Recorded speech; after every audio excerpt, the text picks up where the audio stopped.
The signal came from the edge of the solar system, where nothing was supposed to move. Station Vigil 9 sat beyond Neptune, a small automated listening post the size of a cargo truck, drifting in a slow orbit with no crew and no weapons. It had one job. It listened. For 11 years, it had sent back nothing unusual. Empty noise, cosmic static, the occasional burst of radiation from a distant pulsar. Then, on a Tuesday morning in October 2187, it sent back something that made every alarm inside the United Earth Council's Deep Space Monitoring Center go off at the same time. Operator Danny Voss was the one sitting at the console when it happened. She was 26 years old, 3 months into her first posting, and she had been eating a sandwich when the screen filled with returns. She put the sandwich down. She stared. She ran the numbers again, because the numbers the first time made no sense. Then she ran them a third time, and her hand stopped moving, and she reached for the emergency line. 600 contacts. All moving. All large. All coming from the same direction at faster-than-light deceleration, dropping into real space in a coordinated spread across a 40,000-kilometer entry window. Not one ship. Not a squadron. An armada. The alert reached the United Earth Council in under 4 minutes. It reached Admiral Lucia Reyes in under 6. Reyes was not sleeping when the call came. She rarely slept more than 5 hours, a habit from her years running deep space mining operations in the outer belt, where problems did not wait for people to rest. She was at her desk in the Defense Planning Office on Luna Base, reviewing propulsion data on a new class of patrol vessel, when her communicator went solid red. She read the transmission. She read it again. Then she stood up, put on her uniform jacket, and walked to the main operations center without saying a word to anyone. By the time she arrived, the operations center was already filling with analysts and officers. The main display showed the Armada's projected course plotted through the solar system. It was not a survey course. It was not a patrol route. It was a direct line to Earth. Reyes studied the display for a long time. She asked 3 questions. How fast were they moving? What was their formation type? And had any of the ships broken off from the main group? The answers were decelerating to cruising speed, a standard Imperial wedge with heavy warships at the front and support vessels at the rear, and no, not one ship had separated. She nodded slowly. Then she asked for every piece of data humanity had ever collected on the Vorcai Empire, and she sat down to read. The Vorcai were not unknown. Humanity had made contact with them 12 years earlier through an intermediary species, the Pelari, a quiet trading civilization that moved between star systems on slow cargo routes. The Pelari had described the Vorcai the way a person might describe a storm. Not with fear exactly, but with the kind of careful respect that comes from knowing what storms do to things left unprotected. The Vorcai Empire was 3,000 years old. It had absorbed 62 species. It had a standing military that dwarfed anything in the known arm of the galaxy. And it had a process for new civilizations it discovered, not diplomacy, not trade, but something the Pelari called designation and absorption. You were found. You were classified. You were given a number. And then a fleet arrived to make the classification official. Humanity had been classified as designation 7 Gamma. The Pelari had delivered that information 8 years ago with what could only be described as an apology in their eyes. The council chamber filled fast. Ministers, generals, fleet commanders, and 2 heads of state all arrived within the hour. The room was loud for the first few minutes, people talking over each other, arguing, demanding to know options that had not been invented yet. Reyes let it run. She sat at the edge of the table and watched and waited. When the noise began to die down the way noise always does when people realize that talking isn't fixing anything, she stood up. She did not raise her voice. She never raised her voice. She told the room what was coming. 600 ships. The fleet reconnaissance data suggested carrier-class flagships, long-range bombardment vessels, troop transports, and a command dreadnought at the center of the formation flying the flag of Grand Sovereign Durek, a name that appeared in Imperial records as the commander of 14 previous planetary absorptions. She told them the Armada would reach Jupiter's orbit in 11 days at current deceleration. She told them that the Vorcai, based on everything known about their tactical doctrine, would expect Earth to either surrender or engage in a suicidal open space battle that would last approximately 40 minutes. She told them Earth was going to do neither. General Donald Harlow, sitting across the table with his arms folded and his gray hair cut close to his skull, asked her what she had in mind. He did not ask it the way some of the others did, with doubt or with the edge of panic underneath. He asked it the way a man asks when he genuinely wants to know the answer. Reyes looked at him. She told him she needed 24 hours to put the plan together in full. But the short version was this. The solar system was not a battlefield. It was a weapon, and she intended to use it. The chamber was quiet after that.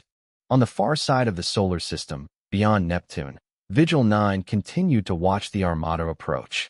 Its sensors recorded the ships in perfect detail, hundreds of them, massive and dark and moving with the calm certainty of something that had never lost. It transmitted the data. It did not know what it was looking at. Neither did the Armada know what was waiting for them. Not yet. Deep inside the Lunar Mountain Complex, in a room with no windows and very bad coffee, Admiral Reyes spent 22 hours building the plan that was supposed to save humanity. She did not do it alone. She had 7 people in the room with her, 2 tactical officers, a gravitational physicist, a munitions engineer, an intelligence analyst who had spent 9 years studying Vorcai military doctrine, and General Harlow, who sat in the corner with a tablet and said nothing for the first 4 hours, just read and listened and occasionally made a sound in the back of his throat that meant he was thinking. The 7th person was Dr. Ines Sable, who had been pulled from her research lab on the far side of the moon and arrived still wearing her work clothes, a streak of white coolant paste on her left sleeve, looking mildly irritated at the interruption. Reyes started with what she knew. The Vorcai had done this 62 times before. 62 civilizations. Not one had stopped them. But when she looked at the records, really looked at them, a pattern appeared that nobody seemed to have noticed, or if they had noticed, nobody had survived long enough to use the information.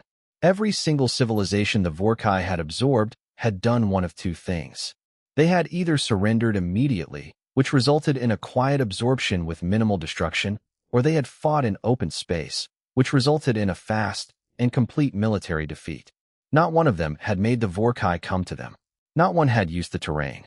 That was the first piece. The second piece was the L1 corridor.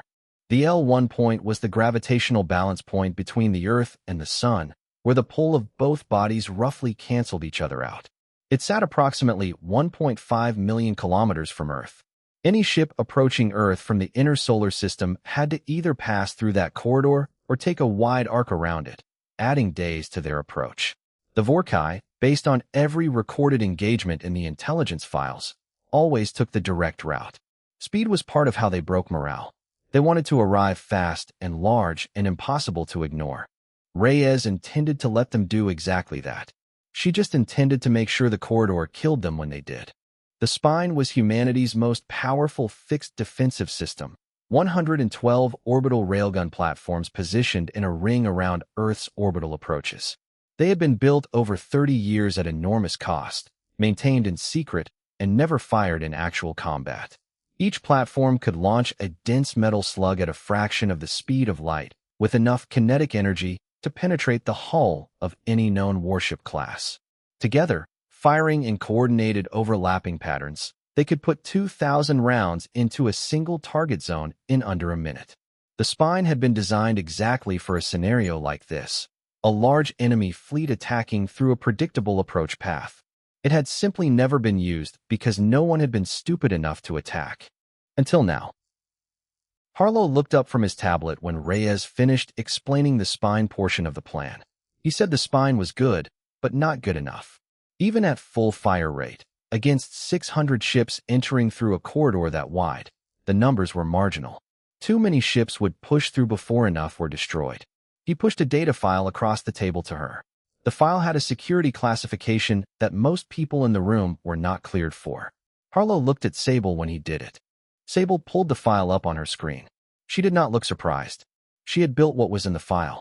The Sable array was an experimental gravitational pulse network, 17 emitters placed in a ring configuration at a distance of 200,000 kilometers from Earth, designed to generate a synchronized gravitational shockwave across a defined space.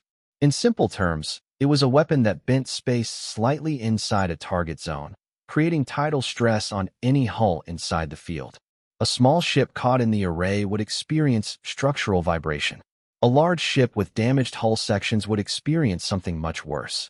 And a fleet of ships crowded into a narrow corridor, already damaged by the spine and fighting to maneuver, would find the array catastrophic. It had never been tested at full power. Sable had tested each individual emitter and run the combined simulations on the most powerful computing cluster on the moon. The simulations said it would work. Simulations, as Harlow pointed out, had been wrong before. Sable told him that was true, but her simulations had never been wrong by more than 4%. She would calibrate the array for a conservative output threshold, accept lower peak yield in exchange for higher confidence in performance, and she could have it ready in 48 hours. Reyes approved it. She also approved 3 other elements of the plan that took another 6 hours to brief. A fighter attack wing tasked specifically with hunting and destroying Vorcai fleet coordination vessels, a minefield disguised as debris in the most likely breakout vector, and the relocation of every real orbital station from their registered positions to hardened secondary sites, leaving empty automated decoys in their place. When the briefing ended, Harlow walked out without a word. He had work to do. Pilot Kian Rourke got his orders 2 hours later. He read them in the ready room of the 7th Wing's forward station near Mars, sitting on the bench in his flight suit, his helmet on the seat beside him. The orders said to begin harassment operations against the Vorcai advance fleet, hit and fade attacks through the gravitational shadows of the Martian moons, keep the Armada's attention on its forward units, and buy time. The orders also said to expect losses. Rourke folded the orders, put them in his chest pocket, and walked to his ship. On the Vorcai flagship, Fleet Captain Sorvai was reviewing sensor data from the outer system. He had been doing so for the past 6 hours, ever since his own analysts flagged something in the pattern of human military activity that did not match the profile of a panicking civilization. He was not able to identify exactly what was wrong, but something was wrong. He could feel it the way a navigator feels a shift in current before the instruments register it. He prepared a report for Grand Sovereign Durek. He titled it, Anomalous Behavior in Designation 7 Gamma Defense Response. Recommend caution. He submitted it through the proper channels. Durek read it the next morning. He sent back a single line. Primitive species behave erratically when frightened. Continue the advance. Sorvai read the response. He saved his own report to his personal records. Then he returned to the sensor console and kept watching. Pilot Kian Rourke had not slept in 31 hours when the attack on Phobos began, and he did not sleep after it either, because the attack lasted 9 hours and left 2 of his pilots dead, and one of his ships tumbling in a slow drift toward the Martian surface with a burned-out engine and no response on comms. He did not think of the 9 hours as a battle. Battles had a shape, a start and a middle and an end. What the 7th Wing did around the moons of Mars was closer to running. Run in. Hit something. Run out. Do it again before the Vorcai forward scouts could lock a targeting solution. The Vorcai ships were bigger and slower in close orbit, which helped. The electromagnetic interference from the iron-rich surface of Phobos scrambled sensors at short range, which helped more. What did not help was the number of them. The Vorcai had sent their advance screen. 60 heavy patrol vessels pushed forward ahead of the main armada to clear the path. Against those numbers, the 7th Wing, 42 fighters, could not cause real damage. What they could do was slow the screen down. Make the patrol vessels move cautiously, check every sensor shadow, wait for support before entering each moon's proximity. Every hour of caution the Vorcai patrol screen spent checking for threats was an hour that Reyes and Sable used. So Rourke and his wing ran and hit and ran again, and they paid the price for every hour they bought. When the order came to withdraw toward the inner system, Rourke felt something he did not expect. Not relief, not exhaustion, just a cold and quiet kind of purpose, the feeling of a person who has stopped wondering what the right thing to do is and is simply doing it. He pulled the wing back through the asteroid belt's inner edge and dropped into a low solar orbit, out of the main approach lane, exactly where he had been told to wait. The Armada entered the inner solar system 7 days after leaving Neptune's orbit. 600 ships. Even from a distance, they were visible as a dark mass on the long-range optical feeds, a dense constellation of objects moving together in a formation too regular to be natural. The Vorcai had not changed formation since entering the solar system. Grand Sovereign Durek saw no reason to change what had worked 62 times before. On the Vorcai command deck, Durek looked at the holographic display of the Sol system, and he felt nothing he could name as worry. The humans had put up token resistance near Mars, which was expected. Some species chose to die loudly. He had noted the tactic the human fighters had used, hit and fade attacks from gravitational shadow zones, and he had found it moderately competent for a primitive civilization. It would not matter in the end. What mattered was that the human fleet had not made a stand at Mars, which told him they could not. They were falling back toward their homeworld, which is exactly what a defeated species did. He called his senior commanders to the main deck and issued the opening orders for the Earth engagement. Standard Imperial Protocol. The first strike would target orbital infrastructure, communication relay stations, defense platforms, and any military orbital body within 50,000 kilometers of the planet. The strike would be simultaneous across 40 target coordinates. It would take 4 minutes to execute.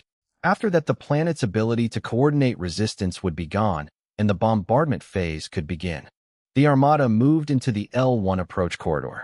Reyes watched them do it on the display in Lunar Command. Around her, the room was very quiet. The kind of quiet that happens when people are working too hard and thinking too hard to speak. She watched the Armada's formation compress slightly as it entered the corridor, the natural gravitational geometry of the L1 approach pulling the flanking ships a degree inward, and she felt something that was not quite satisfaction, but was close to it. They were exactly where she needed them. She let the Armada advance another 40 minutes. Let them move deep into the corridor, past the minefield's outer boundary, past the point where reversing would be slow and expensive, past the point of quick escape. Then she sent the first decoy signal, a burst transmission from the fake orbital stations that looked exactly like Earth's military defense network opening emergency channels. The transmission was designed to look like panic. It looked like a civilization realizing the end was coming and screaming for coordination that would not arrive. Durek received the transmission intercepts from his communications officer. He read them. He smiled, if the particular shift of Vorcai facial muscles could be called a smile. The humans were afraid. They were attempting to coordinate a last-ditch defense. It was all proceeding exactly as expected. He ordered the first strike. The Armada's forward bombardment vessels opened fire on 40 coordinates simultaneously. Massive energy weapons, kinetic lances, and plasma burst arrays all discharged at once in a display that, from a distance, looked like a brief new star had ignited near Earth's orbit. The strikes hit. 40 orbital targets, struck directly, were destroyed in under 90 seconds. They were empty shells, steel and signal emitters, and nothing else inside. Automated systems running on pre-programmed loops, placed there 3 days ago when the real stations had been moved to hardened positions on the lunar far side and in deep orbit behind the planet. The Vorcai had just used a significant portion of their opening strike payload on hollow decoys. There was a delay of several seconds on the Vorcai command deck while the post-strike assessment came in. Durek's analysis officers reported that the targets had been destroyed. They reported no secondary explosions consistent with fuel or ammunition storage. They reported no crew casualties indicated by life sign loss. They reported, in the careful language of people delivering bad news to a superior officer, that the targets appeared to have been non-functional prior to impact. Durek did not respond immediately. Sorvai, standing at the secondary command station, looked at his own display. He saw the minefield boundary indicator on the approach map, mines that had appeared in the sensor data 3 hours ago and been logged as debris. He looked at the position of the human fleet, which had been retreating ahead of them in a very specific dispersal pattern. He looked at the empty stations. He looked at the corridor around them. He opened a direct channel to Durek. He said, "Grand Sovereign, we need to stop." Durek turned to look at him. And then the spine activated. 112 railgun platforms fired at the same moment, and the L1 corridor became a place where metal died. The first volley was not aimed at single ships. It was aimed at zones, dense concentrations of Vorcai vessels where the Armada's formation had naturally compressed as it moved through the corridor's gravitational geometry. Each platform fired a pattern of high-density slugs, accelerated to a fraction of light speed, spaced so that the spread covered a 200-meter target zone per shot. When 112 platforms fire into a compressed fleet formation at the same time, the result is not a battle. It is something closer to what happens when a stone falls into still water, except the water is made of warships, and the stone is made of physics that cannot be argued with. 34 Vorcai ships were destroyed in 11 seconds. Not damaged, not disabled, destroyed. Hull breaches so large that internal atmosphere vented in fractions of a second, power cores fractured, drives went dark, and what had been warships became debris moving at the same velocity they were already traveling, now with no one inside to control the direction. The Vorcai command deck on the flagship went from the quiet of a routine operation to something that had no routine at all. Alarms came in from every frequency. Damage reports stacked faster than the analysis officers could read them.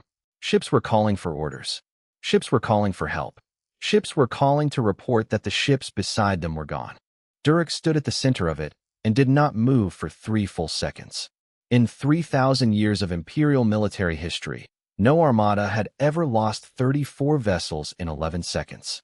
The number was so far outside any operational model he had ever trained with that his mind took a moment to accept it as real. Sorvai was already moving. He did not wait for Durek to recover. He pushed himself to the navigation command post and broadcast a fleet-wide emergency maneuver order. Break formation, spread laterally, reduce target density.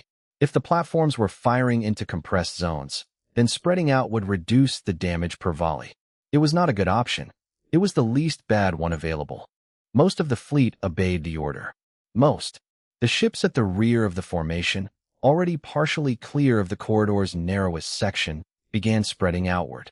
The ships at the front, the heavy warships that formed the tip of the Imperial wedge, had less room to maneuver. The gravitational geometry of the L1 corridor pressed inward on them. Spreading laterally meant moving against gravity, which took time and engine power, and while they were doing it, the spine fired its second volley. 19 more ships. 11 seconds.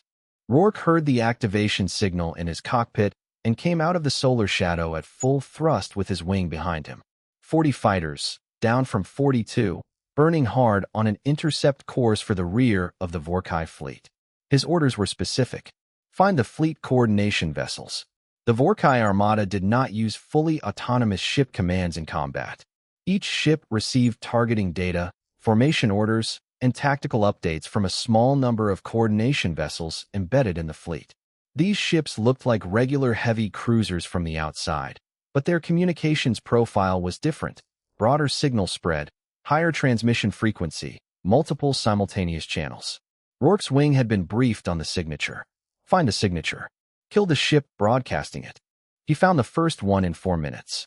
It was sitting near the center of the fleet, protected by 2 escort vessels, broadcasting continuously on the coordination frequency. The escorts were faster than his fighters. They began turning to intercept. Rourke split the wing, sent half on the escorts, took the other half directly at the coordination vessel, and pushed his throttle to the stop. The escorts killed 2 of his fighters before his group reached the coordination vessel. He launched everything he had into the ship's communication array, and the ship went quiet on the coordination frequency. It did not explode. The hull survived. But the thing that made it important was gone, and the ships it had been guiding suddenly had no tactical feed. He found the second coordination vessel before the first escort finished turning around. In Lunar Command, Reyes watched the spine's ammunition consumption counter on the display beside the battle map. The spine had been loaded for exactly this engagement, but 112 platforms firing at high rate had limits. She had built those limits into the plan. The spine was not supposed to win the battle alone. It was supposed to break the Armada's formation, destroy enough ships to create gaps, and grind down the Vorcai's ability to maneuver cohesively. Then the other pieces of the plan would do their work. She watched the minefield's outer boundary on the display. 2 of Sorvai's breakout groups had tried to exit the corridor through the ecliptic plane, the flat equatorial zone of the solar system, which was indeed the fastest way out. Both groups had hit the minefield disguised as debris 3 days ago. The mines were not explosive in the traditional sense. They were dense, fast-moving impactors, small autonomous objects that locked onto hull signatures and drove themselves into engine housings. The first breakout group lost 4 ships and fell back. The second group lost 7 ships and fell back in worse condition. Sorvai tried a third breakout vector, pushing a group of 20 ships in a high-angle arc above the ecliptic plane, the one vector Reyes had not mined because she could not mine everything. She had anticipated it. She had not mined it. She had done something else. The Solar Defense Fleet, which had been pulling back ahead of the Armada for days, reversed course and met the breakout group head-on in the high-angle arc. They were not a large force. They were not meant to be. They were meant to be enough to slow the breakout group until the spine could bring its platforms to bear on the new angle. The defense fleet engaged at close range, which favored the smaller and more maneuverable human ships, and they held the line for 22 minutes until 3 spine platforms reoriented and added their fire to the engagement. Sorvai's breakout group was reduced from 20 ships to 11, and the 11 that remained were too damaged to attempt another push. They fell back into the corridor. In the corridor, the Armada was dying, but it was not dead, and it was not giving up.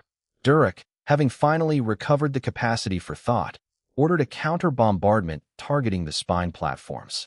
The Armada had enough firepower remaining to strike the platforms, and it did. In the next hour, 23 spine platforms were destroyed. The rate of fire from the spine dropped. The pressure on the Armada eased slightly. It was not enough to matter. The spine's designers had built redundancy into the system.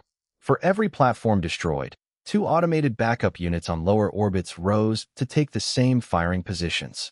The backup units were smaller and had a lower rate of fire, but they were there, and they kept the pressure up. On her console in Lunar Command, Dr. Sable watched the spine's ammunition feed and ran the numbers again. The primary platforms were at 61% remaining load. At the current engagement rate, they had another 4 hours of effective fire before the load dropped below operational threshold. She opened a direct channel to Reyes. She said, "I need to fire the array now. If I wait for ideal conditions, we may not have enough platform coverage left to keep the fleet contained when the pulse hits." Reyes asked, "What's the yield reduction if you fire early?" Sable said, 22% below peak. Enough to cause critical stress fractures in any hull that has already taken railgun impacts. Not enough to guarantee destruction of fully intact hulls. Reyes looked at the battle display. She looked at how many Vorcai ships still had intact hull readings on the sensor feeds. She did the same math Sable had done, and she arrived at the same answer. She said, "Fire it." Sable turned back to her console. Her hands moved across the controls with the careful precision of a person who has prepared for this exact sequence many times in her head and is now simply executing it. 17 emitters received the activation signal. 17 gravitational pulse generators spun to output. The synchronization took 9 seconds. Then the array fired, and the corridor folded. The gravitational pulse from the Sable array did not look like a weapon. It looked like nothing at all. It was invisible to the human eye, undetectable on standard optical sensors, and it made no sound because there was no air to carry one. What it did was bend space by a very small, very precise amount inside the boundary of the corridor, and that small bend created tidal stress, a difference in gravitational pull between the front of an object and the back, measured in fractions of a millimeter per second squared. For an intact ship with a sound hull, that stress was uncomfortable. Sensors would register it. Crew would feel a faint physical pressure. Nothing more. For a ship that had already taken railgun impacts, for a ship whose hull plating had been partially breached, whose structural frames had been fractured and bent and partly fused by the heat of kinetic impacts, that same tidal stress was a different thing entirely. The array found every weakness. It did not punch through armor. It simply pulled in 2 directions at once, gently, steadily, along the axis of whatever damage already existed, and it encouraged what was already broken to finish breaking. 41 Vorcai ships came apart in the 80 seconds the pulse lasted. Not all at once. Some went quickly, their hulls splitting across breach lines that the spine had already opened. Others lasted longer, creaking and deforming as the structural frames gave way section by section before the final failure. A few of the ships that survived the pulse were left in shapes that could no longer function as ships, twisted into geometries that their drives could not compensate for, their corridors blocked, their crew compartments sealed off by collapsed internal walls. In the corridor, what remained of the Vorcai Armada was a broken thing. Fires burned in vacuum, brief and orange, where internal atmosphere vented through new ruptures and ignited on contact with hot hull metal before the oxygen burned away. Ships drifted. Ships collided with each other because their navigation systems could not respond fast enough to the new spacing. Ships called for orders that no coordination vessel remained alive to send. Durek's flagship had taken 3 spine hits before the array fired. Its hull was intact, but 2 of its 3 main drive clusters were offline. Its forward weapons array was dark, and its communications range had dropped to short burst only. Durek stood on the command deck and received reports that each got worse than the last, and he understood, in a way he had never understood anything in his life, that this was not going the way it was supposed to go. He ordered the flagship to advance toward the lunar defense perimeter, not because there was a tactical reason to do so, because he was Durek, Grand Sovereign of the Vorcai Imperial 7th Fleet, and he would not surrender, and he would not retreat, and if this was the end, then the end would be on his terms and not theirs. The flagship moved. Slowly, on one remaining drive cluster, it pushed toward the moon. Reyes saw it on the display. She looked at it for a moment, and then she said to the weapons coordinator beside her, "Everything we have. Target the flagship. All available spine platforms. All defense fleet guns in range. Everything." The weapons coordinator looked at how many spine platforms were still operational. 61. He calculated the firing solution. He executed it. The flagship absorbed 37 direct hits in 90 seconds, and then it stopped being a flagship and started being fragments. The explosion was large enough to be visible from the lunar surface with the naked eye. It lasted for seconds. When it was over, there was nothing where the flagship had been except a spreading cloud of metal and heat. Sorvai watched it happen from the command deck of his own ship, which was drifting in the corridor with 2 engines out and a hull fracture along the port quarter that was being managed by emergency sealing systems. He had tried to stop the breakout attempts. He had tried to tell Durek that the corridor was a trap. He had tried 4 different times on 4 different occasions to redirect the course of the engagement. Each time he had been overruled by a man who could not accept that something he did not understand could be dangerous. He was alive. Durek was not. And around him, of the 600 ships that had entered the Sol system 6 days ago, fewer than 50 remained in any operational condition. He opened a communication channel on the broadest frequency his damaged systems could manage. He broadcast the Imperial command language signal for formal military surrender, a signal that had not been transmitted by a Vorcai officer in 3,000 years of Imperial history, because the Empire had never surrendered to anyone, because until today there had been no one to surrender to. In Lunar Command, the communications officer looked up from her station and said, with a voice that was perfectly controlled and only slightly higher than usual, "Admiral, we're receiving an Imperial surrender signal." Reyes did not react immediately. She kept her eyes on the battle display for a moment, checking the positions of the remaining Vorcai ships. 41 vessels. All of them were either drifting or moving at reduced speed. None of them were in attack posture. She asked for the source of the signal.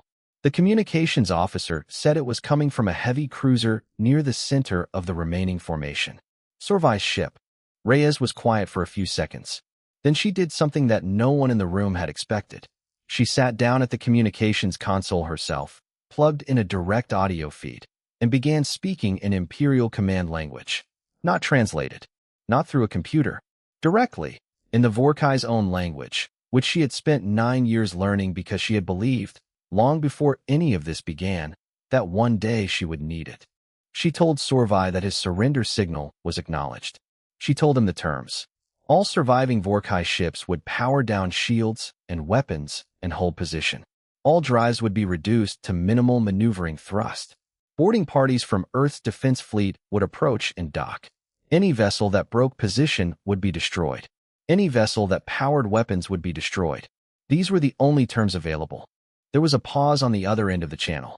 Then Sorvai's voice came back, in the same language, and said, "Acknowledged. We comply." 41 ships went dark on weapons and shields in the next 4 minutes. Boarding parties launched from the defense fleet carriers. Sealed environment teams, armed, trained for exactly this, docked with the Vorcai vessels one by one and began the careful process of securing what was inside. What was inside turned out to be Imperial star charts covering the nearest 400 light-years of the galactic arm. Imperial fleet codes that matched every relay station in the Vorcai communication network, technical manuals for every class of warship in the Armada, and in Sorvai's personal data archives, 9 years of private reports that he had written and submitted and seen overruled, documenting in detail the tactical errors and the arrogance that had brought 600 ships to this place. Rourke landed his fighter at the 7th Wing's base station 14 hours after the battle ended. He had been flying on reserve systems for the last 3 hours, his fuel at 4%, his emergency oxygen bled down to 30 minutes. He came in too fast because the landing thrusters were producing uneven thrust, and the landing strut on the port side buckled on impact, and his fighter slid sideways across the deck before the magnetic arresters caught it. The ground crew ran to the ship. They found him sitting in the cockpit with his helmet off, looking at nothing. He climbed out when they asked him to. He stood on the deck for a moment. He looked at the bays behind his. 19 bays that should have had fighters in them were empty. He walked inside. He sat at a desk. He began writing the casualty reports, because someone had to, and the pilots who had not come back deserved to have someone write those reports who had been there and knew what they had done and why it had mattered. General Harlow received the final battle tally in a clean document that his aide had prepared. He read through it once. Total Vorcai vessels destroyed or incapacitated, 559. Vorcai vessels surrendered and captured, 41. Total Vorcai vessels that had exited the Sol system, 0. Human vessels destroyed, 63. Human lives lost, 4,211. He read that last number 3 times. He did not put the document down for a long time.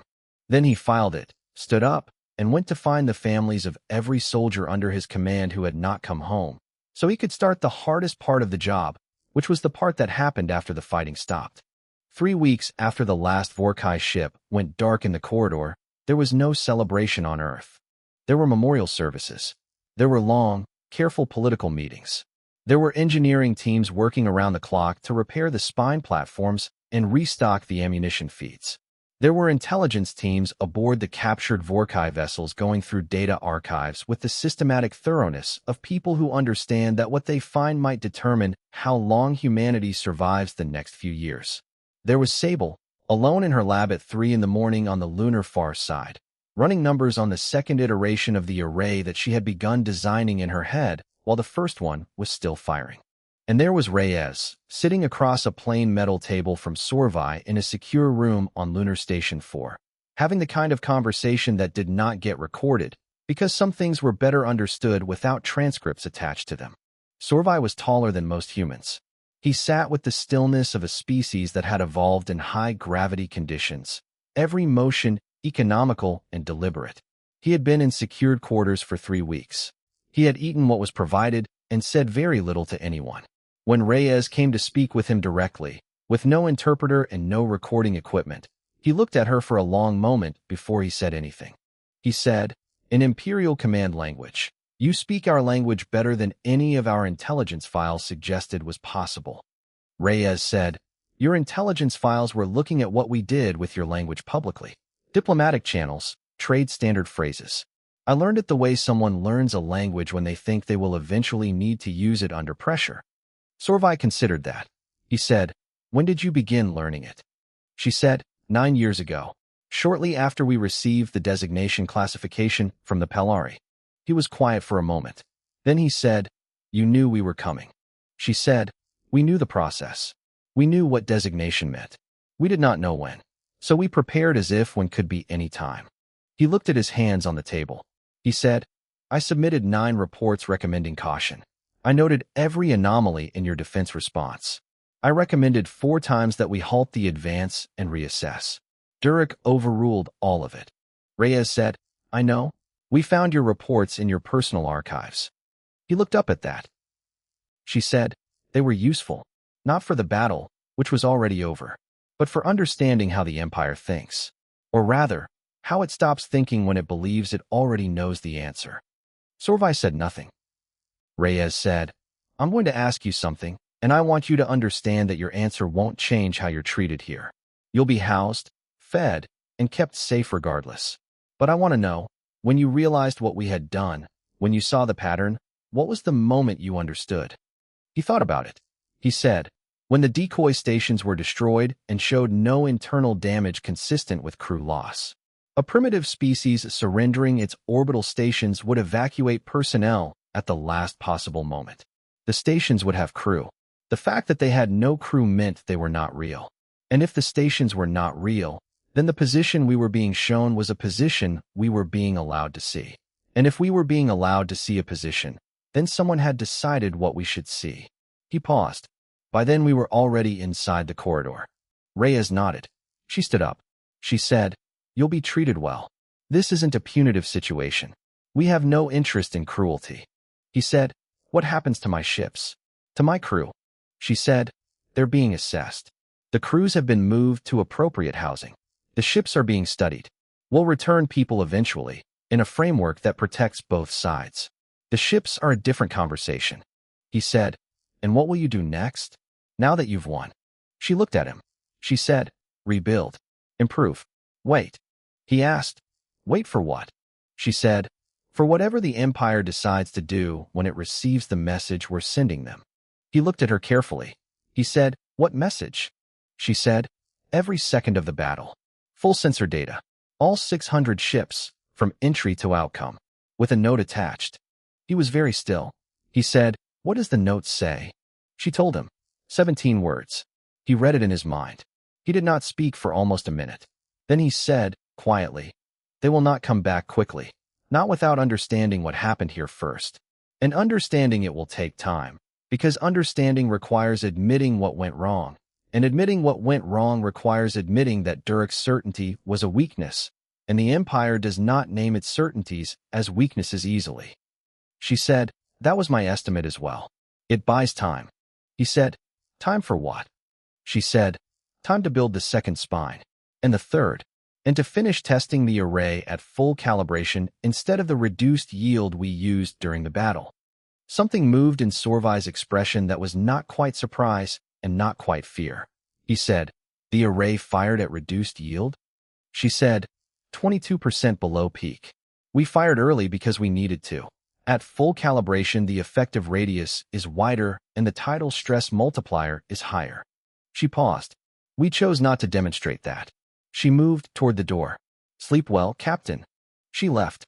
Sorvai sat with the information for a long time. The message reached the nearest Vorcai Imperial relay station 11 days after it was transmitted. From there it propagated automatically through the relay network, the way all transmissions did, moving from station to station at faster-than-light communication speeds, reaching the inner Imperial systems in 48 hours. The relay operators who received it flagged it immediately. Nothing in the relay network's operational history provided a protocol for receiving a complete battle recording from a designation-classified species that had just destroyed an armada. It was forwarded to the Imperial High Command on the same day. The response from Imperial High Command was silence. Not the silence of indifference. Every monitoring service in the known galactic arm, from the Pelari traders to the Ashen Collective to the quiet and ancient Marali observers, tracked Imperial communication traffic as a matter of survival. They all noticed when the traffic from Imperial High Command dropped to a fraction of its normal volume for 11 days. They all drew the same conclusion from that silence. Something had happened that the Empire needed time to think about. And things that needed the Empire to think for 11 days were rare. The United Earth Council used those 11 days to begin sending delegations to 6 nearby civilizations, not requesting protection, not asking for alliance on the terms of the frightened, offering a framework of mutual agreement between equals, backed by sensor data of what had just happened in the L1 corridor, made available to any government that requested it. The Pelari accepted the framework within 3 days. They had always been quietly fond of humanity. The other 5 civilizations took longer, but eventually sent responses that ranged from cautiously interested to deeply eager. One of them, the Ashen Collective, sent back a message that, when translated, expressed something close to relief that someone had finally managed this, and asked if humanity needed anything at all. Rourke found out about the diplomatic activity the same way most people did, through official news channels, while eating in the base canteen on the moon. He watched the broadcast with his fork halfway to his mouth. He did not have strong opinions about diplomacy. He had strong opinions about flying, about his wing, About the 19 pilots who were not eating in the canteen because they were dead. He finished his meal. He filed his weekly report. He submitted, for the 4th time, a request for assignment to the forward observation post being constructed beyond the Oort cloud, 3 times further from Earth than Vigil 9, at the absolute edge of the solar system's gravitational influence, looking outward at the dark between the stars. The approval came back before he reached the bottom of the canteen stairs. Someone had already put his name down for the posting before he submitted the request. He stood at the bottom of the stairs and read the approval notice and let out a long breath. He went to pack. There was not much to pack. He had learned, over the past few weeks, that the things that mattered could not be packed. He thought about the pilots he had lost. He thought about what they had stopped. He thought about the next thing coming, whatever it was, whenever it came, because it would come and he was not naive enough to believe otherwise. He thought about the fact that when it did come, he intended to be the first one to see it. He put his bag over his shoulder and walked to the transport bay. Somewhere in the space between stars, at the speed of light, a message was still traveling outward from the Sol system, threading through relay stations it had not been designed to reach, carrying 17 words in Imperial command language and 6 hours of sensor data that the Empire would spend a long time studying. The debris from the Armada had begun to form a thin new band of metallic fragments in the inner solar system, a faint glittering ring visible from the lunar surface in the right light at the right angle, made of what 600 ships had become. It would take decades to clear. Humanity decided, after a brief council discussion, not to clear it at all. It could stay. It was not a hazard to navigation if properly mapped, and it was, in its own way, a record. A message that did not need words or translation or relay stations, visible to anyone who came close enough to look. The stars kept their own memory of things. This one they would keep for a long time.